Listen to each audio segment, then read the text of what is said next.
Hello everyone and welcome back to my channel, Just Another Struggling Writer, the Beleaguered Author's one-stop shop for commiseration and hopefully inspiration.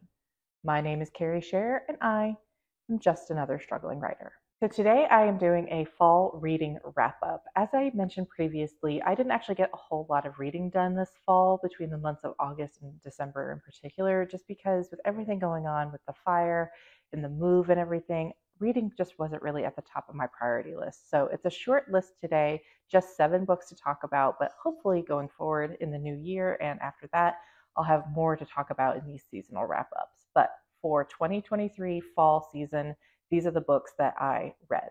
So the first book I read this fall was A Natural History of Dragons by Marie Brennan. And I actually picked this up because it was Sarah Without an H's Patreon book club pick. If you don't know, A Natural History of Dragons is told as sort of like a memoir from the perspective of an old woman who made a career out of being a naturalist, specifically studying dragons.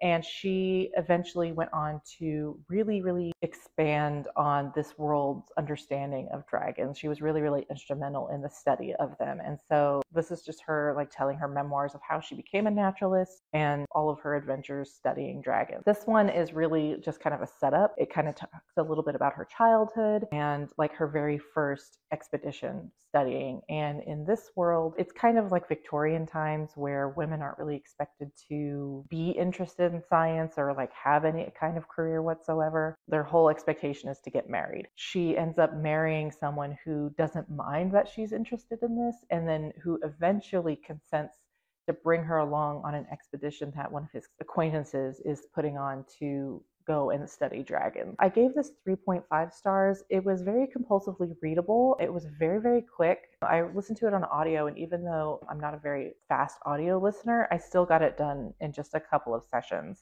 The only thing I would say is it took a while to get going because of the first part was just explaining her childhood and how she got to this point in the first place. And the adventure itself was just a little bit mid. It kind of all was kind of very expected. It was just very mid. And I mean, I don't say that in a bad way, but I do think that the setup would probably lend itself more to the later installments because, as I said, this one is definitely just a setup book. Seems like there are way more interesting adventures that she has later on in her life, just from the retrospective tone that she takes. So I think that the later books would probably be more interesting, and I have that on my list of series I do want to continue later on. Next up, I have For the Wolf by Hannah Whitten. This is a YA fantasy retelling of Red Riding Hood. And I'm going to throw in the caveat right away that I don't really read a lot of YA. I don't like a lot of YA, but I will say that this one was fine. I kind of liked the setting that she set this in. I kind of liked the magic. I didn't love the romance. It just felt very trite. And the parts that are from the perspective of her sister, my eyes just glazed over. It was just fine. It was just fine. It wasn't my favorite. I didn't hate it, which is more than I can say for some other YA books that I've read. And I feel like I've read a lot of books this year in kind of the same vein, with a forest that's like rotting or dying, wood rot, and just the smell and fungus and stuff. And I don't know that I love that, but again, I didn't hate it. It was just fine. I gave this book 3 stars. Up next, unfortunately, was a DNF. That was Camber of Cooldy by Katherine Kurtz. This is a book that is quite old. It was written in the 70s, and it definitely showed. It felt very dated. It was kind of a classic, people rising up against a tyrant king, and there's some magic involved, and this person becoming a legend, and how he became a legend to these people and all this stuff. And unfortunately, it just wasn't very good. It just showed its age a little too much. I had gotten to the 35% mark, and again, this is supposedly about how this man, Camber of Cooldy, rises up and becomes a legend to his people by overthrowing this king. And by the 35% mark, it wasn't really about him at all. It was more about like the setup of, like, you could see like the threads kind of starting, but it wasn't centered on him at all. It was more centered on his son and his son's friend and all this stuff, and just the pieces weren't coming together as quickly as I wanted. And it was a very short book, only 300 pages. So at 35%, I had read over 100 pages, and like I think I had just gotten to like the inciting incident at 35%, and it was a character death. And I just remember thinking, I don't care. I don't really care to see the fallout of this character death. I don't really care how this happens, especially since the beginning of the book. It's just, there's like this really long preamble about how he became a legend and how so you kind of know where the end is. And that to me just isn't interesting. So like I said, I just DNF'd it. I had too many things to do and I didn't have the energy. At the time, I was also reading A Discovery of Witches, and those two things were just a complete drain on my soul to read at the same time. Kind of bummed that I didn't finish it because I thought it'd be neat to kind of like read something that's a little bit older in the genre, kind of like almost like a history of fantasy kind of thing, see what it was like for fantasy readers back in the 70s and 80s, but it didn't age as well. So and maybe that's just because I'm used to what we have nowadays, but it just wasn't my favorite. And who knows, maybe I'll pick it back up. Again, only 300 pages. It's not like I couldn't finish it in a sitting if I wanted to. So but that's Camber of Cooldy, which I did not finish.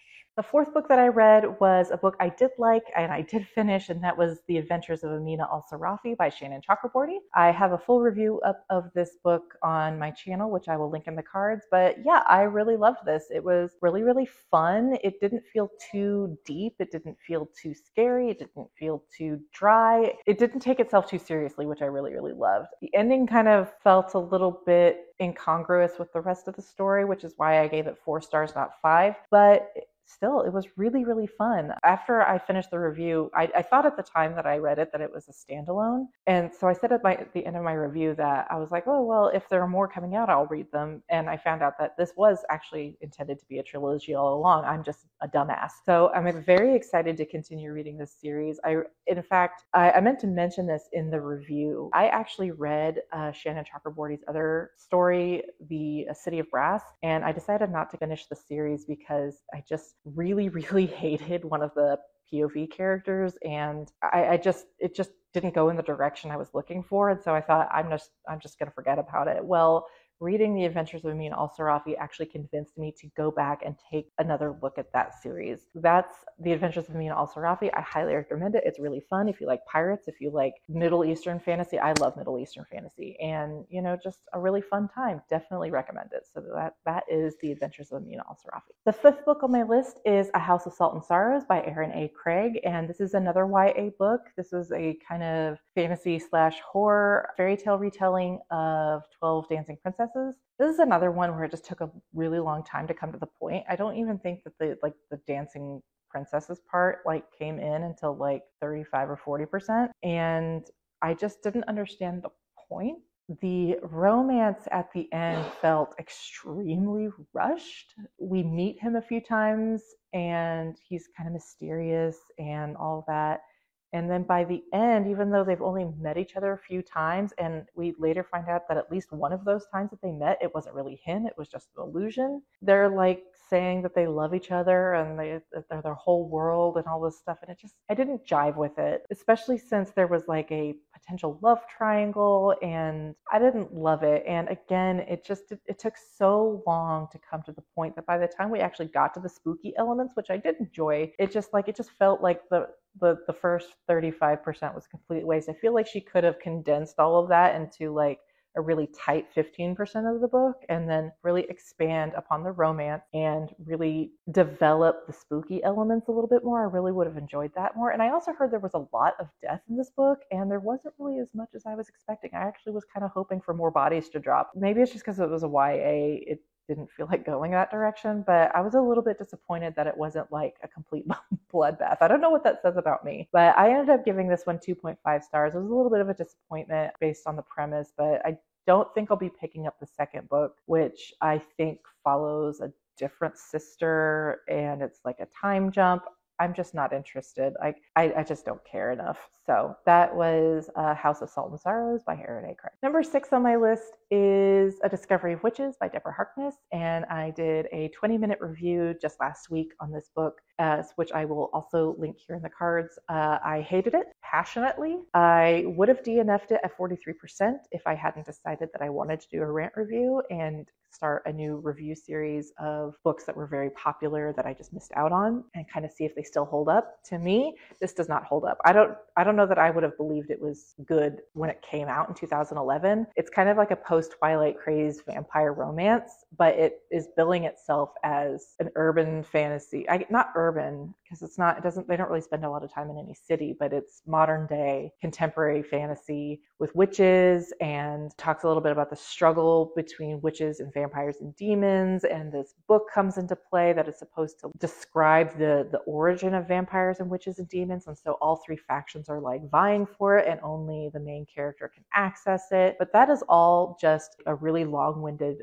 setup for what is ultimately a 600-page vampire romance, and I hated it so much. There was no like plot structure whatsoever. The two main characters were like together and committed to each other, and ultimately like ran into no conflicts in their relationship by like the 50% mark. So the last 50%, which I thought was going to be about the plot because we had tied up the romantic loose ends, was not. It was like there would be like one element of conflict that would be like resolved in like a chapter or two, and then like 200 pages of just them making moon eyes at each other. And I know that there's a market out there for it. This book still has over 4-star rating on Goodreads, and with over like 300,000 reviews or something. It's crazy. It just wasn't for me.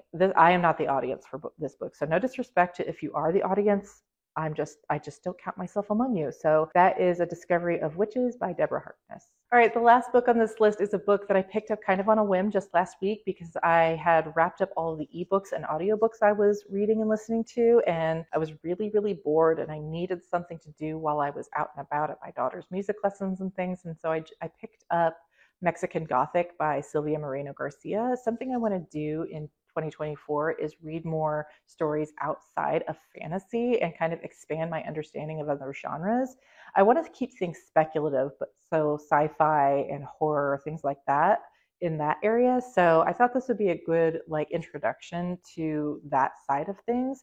And I binge read this in pretty much one sitting. I enjoyed it, but I feel like I've read the story like 1,000 times. And maybe it's just because I've seen Lovecraft Country where they do this, and the other thing I wanted to compare it to, I won't say because then it'll give away the whole book, but I feel like we've seen this film before, and it's fine. It wasn't very scary, and it wasn't very like new, and again it had elements of the rotting forest and the fungus and all that stuff, and it's just like I just didn't love those vibes. Maybe it's because I've read so many of those books this year, where it's like describing in detail that kind of thing. I just don't care.